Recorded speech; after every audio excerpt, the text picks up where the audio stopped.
Van tu ram rua kan ni din tu tha sang thar le bay say na kin ka khat fin tu nu e ba le rua cha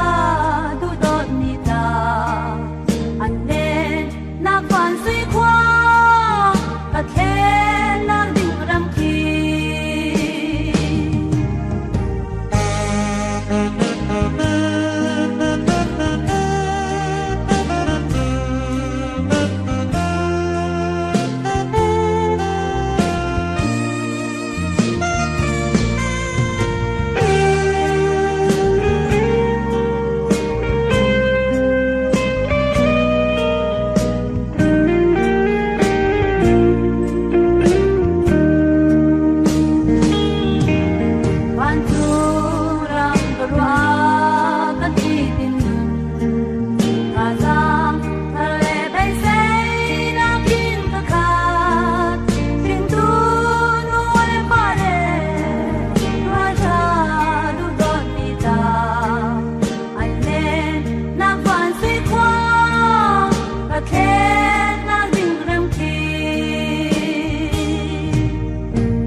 Paul tu,